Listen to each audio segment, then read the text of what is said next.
Welcome back. Episode 3 of the Dudecast is live now.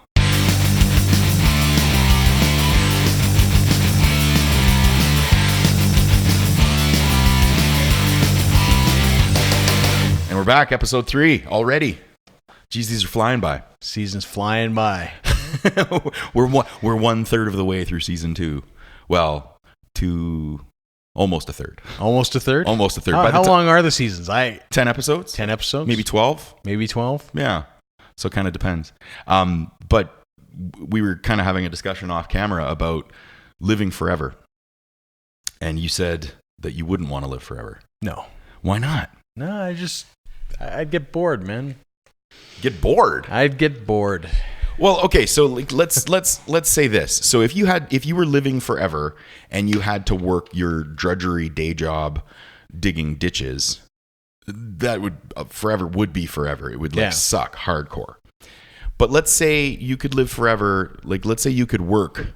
You put in your hard work for 50 or 60 years, save up your money, get everything cashed and ready to go, so that at 60 you're able to have some sort of genetic or cybernetic implant or rejuvenation therapy, let's call it, to give you an additional 100 years from that point, where now you could like be retired and do the things you want to do and travel and see your family and like do all the kind of stuff that you didn't have time for because you were so busy working.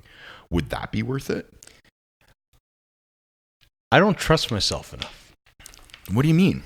I think that if you started extending my life like that I would get into all sorts of shit. Okay. Just because I would have the time to think about things or work through things, or, my knowledge base would grow. And I think at a certain point, I mean, I've always been a rebel at heart anyways. I've always been a little punk rock. I've always been kind of a buck the system, that's kind of how I'm wired. I think if you gave me that kind of time, and as I get older, I think I get, a better knowledge base to make decisions. Fair. We all do. I hope that at some point, the scale's going to tip and I'm going to be like, this isn't right, and then I'm going to start fighting the system again, really hard. You kind of have that really hardcore, you got to fight the system when you're 18. I think and then you kind of get lulled into, I got to do a job. I got to do this. I got to, you kind of conform a little bit, and I think on the tail end, if given the time, I would probably start. But don't we kind of all do that anyway? I mean, if you get to, I'm lucky in that I've had some experiences where I've been able to work in old folks' homes and hospitals, and you talk to some of the old people, and especially kind of over 80, by and large, the sentiment that I got from a lot of them, whether men or women, was kind of like, I don't give a shit anymore. Yeah. Like, I put in my time. Now add 100 years to that. Well, but this is what I'm saying. Yeah. And I don't mean that they were bad people. No. And they weren't doing things, like they weren't going out murdering people. Like, that's not what I'm talking about. But like giving up on caring about what other people think. Yeah. Giving up on trying to please other people or do the things that they're supposed to do in terms of, like dress a certain way, like no white after Labor Day. And, again, but that gets back to caring what other people think about you. I think in that terms of things, but I don't think any of them were ever like, screw the man and I'm not paying taxes and I'm not going to vote because it's useless anyway. Do you know what I mean? Yeah.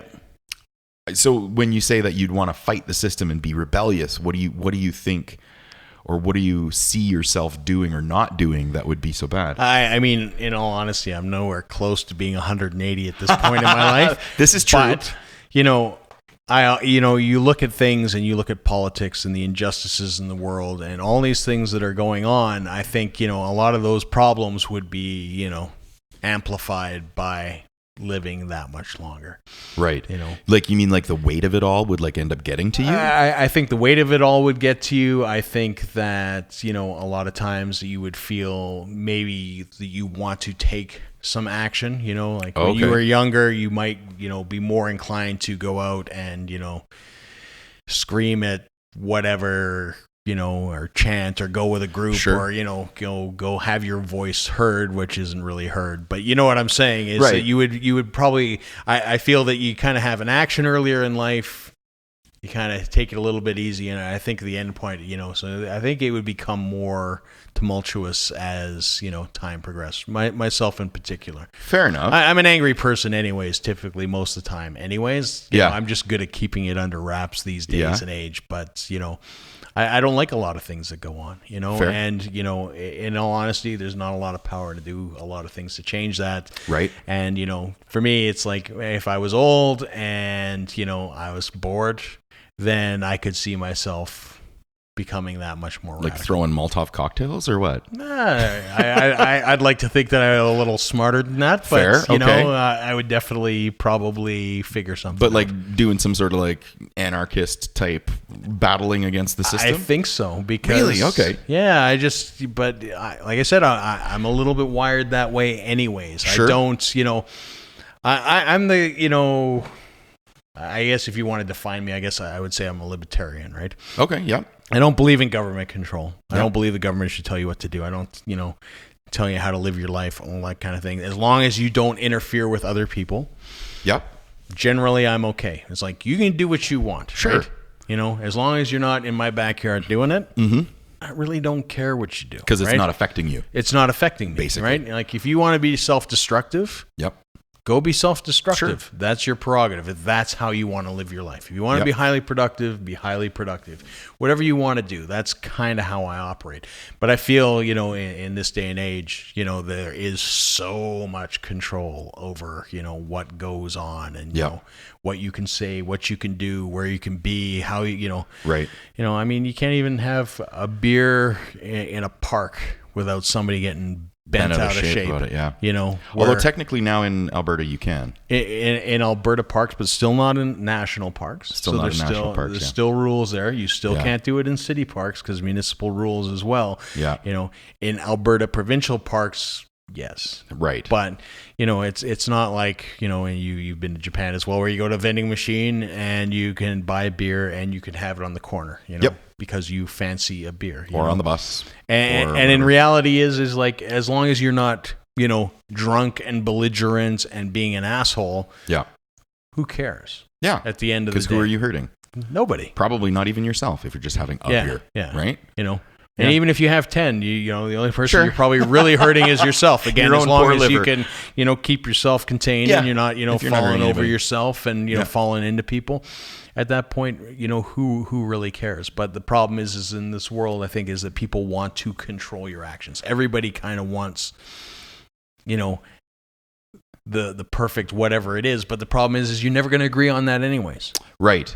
You know? Well, I think that's a product of our human experience. Yeah. Our human nature is that we want to have perfection Yeah. of whatever it happens to be. So our home, our lives, our bodies, our art, our music, our children, our spouse, whatever it happens to be. But the problem is it a finite game or an infinite game? Yeah. Right? So a finite game has a set of rules, an end point. All players agree to the same rules, that sort of thing. But I think life is more complicated than that. Yeah. I think it's an infinite game Yeah. where the rules are constantly changing. Not all players are agreeing to the same rules. And, there is no agreement on time. Yeah.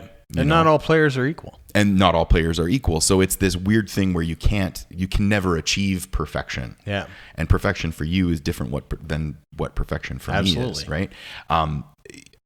Yeah. I guess it's funny. There's that song, Who Wants to Live Forever by Queen Yeah. from the Highlander Yeah. series. Horrible movie, but also awesome movie. That was a great movie. No, I know. It hasn't stood up, I think, quite as well as other movies from the era in terms of just its effects and the acting. And, It was always that kind things. of a cult Cheesy, classic anyway. I guess B movie, I guess would be. Yeah. I love it. Don't get me wrong. But again, I look at it and I go, I would live forever. I think it'd be cool. Yeah. And so to your point, so as a counter argument, let me just play devil's advocate here.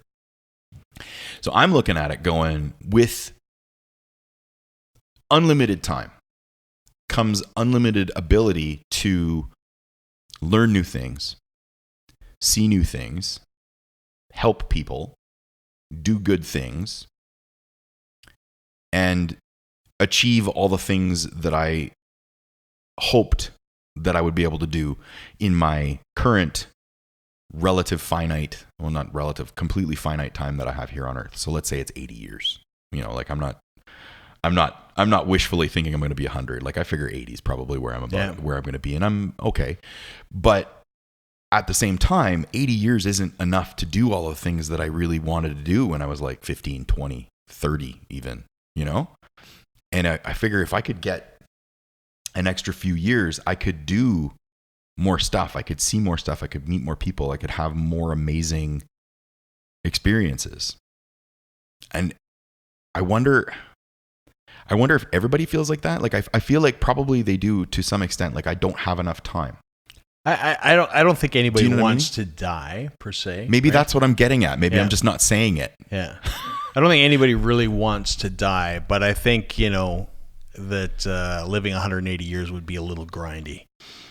Okay. Yeah. You know? Well, and this is again to my point. If I had to live 180 years digging ditches, and what's time, you know, and what's that quality of life? I mean, you know, well, 80 plus, like, you know, your body's going to be your trader anyways. Right. Well, and so now if you're saying that you can live 180 years and it's, you know, 20, you know, 5-year-old JD body, right? Then or even 30, 35. Hey, I'm good for I was fighting professionally until that time anyway. So yeah, not a problem. Like I'll do that all day long, right? Yeah. No, I'm not talking like getting up to like 80 or 90 and living in that state for an additional 100 years. I'm talking about like being able to sort of reverse aging and be at your prime for that long.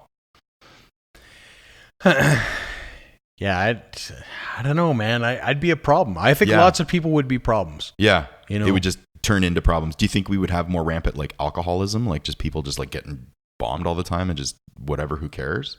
I think that, you know, if you go back a few podcasts when we were talking about, you know, courtesy and all, I think, you know, agendas are going to play a big part of it. I think it's not going to be a fun place. Fair. I really don't, especially when you know you have that time. When you know you've got and time. And you have the energy right as well, you know, that vigor to, you know, put your energy into that. And I mean, for everybody that, you know, like myself that doesn't really care what you do as long as you don't interfere. There's some, like I said, there is somebody that wants to control everything. Yeah, that would 100%. Make people that are power hungry very, very dangerous people in this world. This is true. You know, this is true. You know, and if you are, you talk about, people talk about long game now, right? Right. You work on your long game. You work on your long game. Yeah. You know, when you got 180 years, that's a long game. That is a long game. Absolutely. Kick about, you know. And again, I mean, if the world was a different place, I mean, if we had a such thing as world peace, okay, great. Not a problem. Sure. Live 180 years, whatever, right? Everybody's happy. You know, if everybody is, you know, they've got their, you know, blissful place or Valhalla or whatever you want to call it, and, you know, you can go about and exist and it's a perfect world, then sure, right? Who wouldn't want to live forever in a perfect world? But it's not going to be that, right? Right. Is kind of my thought. I just, you know, I don't have that kind of faith in mankind sometimes. Yeah. You know, it's, you know, it's, we just like, we like controlling each other, and then when we can't control each other, we kill each other. That's kind of you know how the world goes. You know, it's a lot more political, and you know that's how we're controlling things these days versus missiles. But there, I mean, there's still that stuff still happens. I mean, the U.S. still ships out their fleets to the Middle East, which they're doing right now, just because they feel like flexing, right? So I mean, exactly. At the end of the day. I don't know. If we can't get along, then I get it could definitely be problematic. There would definitely be issues. So would you say, like, to get metaphysical then for a bit, would you say that man's finite time on Earth is one of the things that contributes, or is the contributing factor to the beauty of life? Like, is that what you like, or am I putting words in your mouth? No. I think you're right. I think that knowing that there's going to be an end, you try to enjoy your life that much more, because there's kind of that finite end, right? Well, there's that whereas if there's expression. No end in sight, like, I mean, it's kind of like when you've got nothing to do and you're not busy, you tend to do a lot of nothing. Right. Kind of sit around. Whereas if you're busy, you tend to do things and do more things because you're being productive, right? You're motivated. You got. I could just see 180 years of getting to the point where it's like, whatever. And you just kind of like, I don't know, bore yourself out of existence. You probably just, even though you can live 180, to 180, you'd probably fall asleep at 120 and just die because you're bored out of your freaking mind, right? Yeah. Again, unless you had infinite resources to do whatever you want. But again, it's like being an adrenaline junkie, and I was an adrenaline junkie for a long, long time. Sure. The more insane things that you do over time has an effect. Like, I mean, just so the audience has an idea, like I would take a mountain bike and I would jump off a 20-foot cliff. That was a normal day. And to me, I'm like, that is insane. Yeah.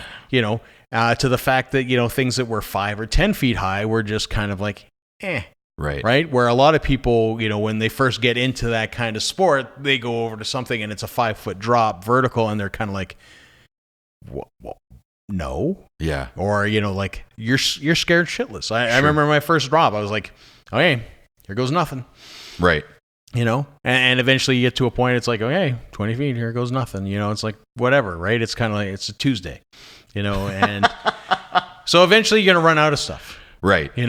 Unless you are that thirsty for knowledge and understanding. And I mean, I lead my life like that anyways. I like to do lots of things. I like to learn as much as I can. If I get bored with something, I'm more than happy to go, I'm done with that for now. I'm going to move on to this. Doesn't mean I'm not going to come back to it. Right.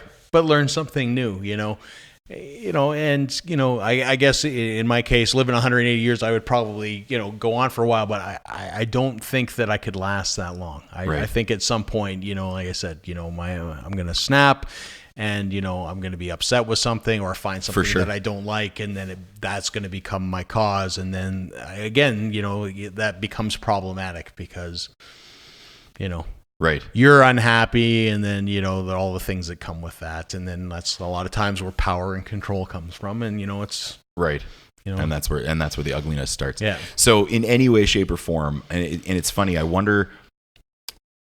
So to put a different spin on it, and I kind of think I know the answer, but maybe not. If we could transplant consciousness into a computer chip, so into one of those memory cubes, shut your body off. So essentially your body dies, but your consciousness could stay alive in stasis. 300 years from now, you could take that consciousness cube and put it into like a new body or like a robotic thing or whatever and reboot your consciousness. Do you think that would be something you'd be interested to do? I think it's a bad idea. Same kind of approach? I think it all ends in destruction. Fair. I honestly believe that. I think that given enough time, right, that we're just going to blow ourselves up. It's just it's going to end. Right.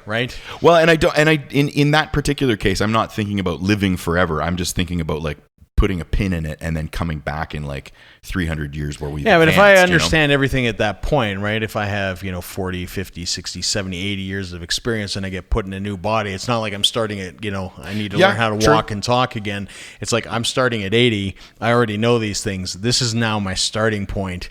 And so where do you go from here? If you have new population that has come in at that point, right, and they don't have the experience, and things have changed, and I mean that's going to be difficult in itself, right? For the sure. fact that things have changed. Well, and being completely transplanted, of course. I mean, if you look at people this day and age as well, whether you're 20, 30, 40, 50, 60, 70, or 80, there is a big difference in just sort of the mentality of people and what they believe, 100%. And they're not always compatible. No, for sure. You got the 80-year-olds going, those damn kids, and those kids, those damn adults, and it's, there's friction there.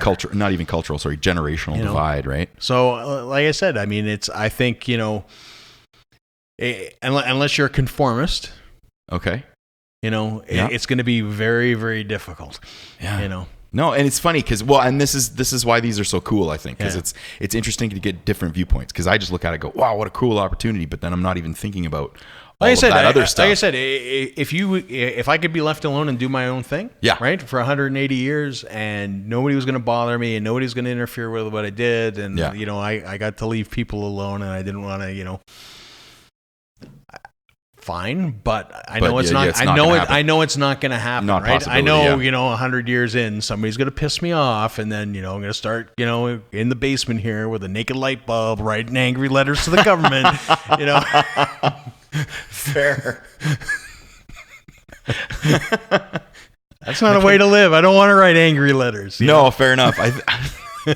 It seems to me like this would be a great synopsis for like a black and white short film. Yeah.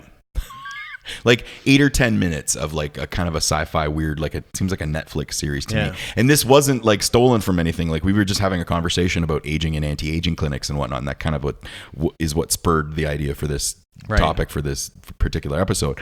But, thinking about that, there's so many interesting stories that could be told through whether animation or like actual, film. Yeah. It could be really interesting. I don't know. I should write some of these things down. Yeah, I'm sure. It's what's that Black Mirror episode somewhere in there? It's if anybody knows the Black Mirror people, have them get in touch with me. I think we could start a writing partnership here. It'd be really cool. Yeah, I just think it's one of those things. Like I think that having a finite time is kind of it. Like it's the longer you live, the more you accumulate. Right? Yep. So I mean, stuff, like if you just take the human existence at the point now, right? In theory, you start with nothing. Yep. Right? You accumulate wealth, you accumulate power, and you get to whatever point, you're lower class, middle class, upper class, whatever happens to upper echelon. The longer you extend that, I think number one, the disparity will become even more of a thing. This is so true. If you're starting at, you're just getting out in the world, you're 18 years old, chances are that old fucker at 180, he's got everything going for him. And, it's going to be crushing at the bottom for people. Yeah. Right. And again, like I said, well, it all leads. And we're not talking about 180 years here. No, this is right? 100 years. And then we're not talking about generational stuff. So I live for 180 years. If I decided to have kids and they live for 180 years and, that wealth continues to grow, it's going to be crushing. Yeah. The disparity is going to be, and it all ends badly. Yeah. Yeah. Well, I mean, it kind of already has, if you think about it, right? You go back, like who controls the world right now? There's like the 7 most powerful families. You've got the Rothschilds. Yeah. You've got the royal family from Britain, the royal family from Switzerland, whatever. I don't know. I'm not into all the conspiracy stuff, but there are the those Rockefellers. The Rockefellers. There are those extremely, like, we're talking stupid rich. It's like the 1% of the 1%. Yeah. And they control everything because they own the banks, they own the countries. And that stuff was put in place 300 years ago, 400 years ago by their grandparents, basically. And we're feeling the effects of it now. Yeah. So yeah, I know. Yeah. Okay. Now I'm really depressed. Damn it, JD. I was really excited. You were excited about living forever. It's like, but again, like I said, I mean, that's how you're wired when you're, like I said, when I was young, I was very anti-authority. I didn't like, I didn't like being told what to do. Sure. I've never liked being told what to do. Yeah. It's like I said, I know for me, it's problematic. I know as an adult that sometimes it's like, okay, I need to walk away from this because I'm going to get upset. And then I'm going to, deep dive in this rabbit hole, and then I'm going to be miserable for 6 months or a year. And that's no good. Yeah. It's funny because it took me a while. It was probably not until my mid 30s, early 30s maybe, because I used to be very conformist. Like I was a really good kid. I did good in school. I did all the things. I followed the rules, all that kind of stuff. It wasn't until I really hit my late 20s, early 30s where I was like, man, this system sucks. Fuck everybody. Yeah. And then I started getting like a little rebellious and like angry at things and whatever. I've kind of coped with a lot of that now and kind of figured out how to just walk away and just be like, yeah, you know what? It's actually doesn't really affect me. It's figuring out that you need to navigate it, right? Yeah. Like, I mean, you can run head first into a brick wall all day long, and if that's how you want to live your life, sure. I hate to tell you, it's going to suck. Yeah. You don't have to accept things, but you don't have to run head first into the brick wall. Exactly, you can find ways to navigate it, and you just have to, for me, it was just kind of having to realize like it's not going to change, right? Right. You might get little bits of change here and there, but there's other ways to go about that. Yeah. You get a lot more, further with a little bit of honey than you do with a bunch of vinegar. That is true. And luckily, I mean, to put a happy silver lining spin on it, whatever, we do live in a relatively free society. Yeah. As much as control as there is, and as many laws and as many people kind of telling us how we have to live our day-to-day lives. But in Canada, and I would say North America in general, maybe more so in the States, because I feel like they are a bit more libertarian there. But we have a lot of freedom to be ourselves and just exist in your own space and not have other people affect you too much. In your own space, yes. In your own space, yeah. And but even that, like, I mean, if I wanted to add an extension to the house, not going to happen. If I want to do this, not going to happen. Yeah, you have to apply to the city, and you got to apply to the city to put up drywall in your basement. Like, I mean, it's to me, a lot of this stuff is absolutely ridiculous. That's insane. That's just weird bureaucrat. That's a whole other podcast, I think, right? Yeah. The bureaucracy of the city of Calgary. We'll have a whole bunch of listeners, but they'll just be in Calgary. Yeah. We'll start a humongous debate. Oh, they're fun. Oh, they are. Well, I think that's a good spot to end that one then. I'm going to go drink some Jack and Coke now. Thanks for watching another episode of the Dudecast. I've been Nick. I'm JD. Fight the power.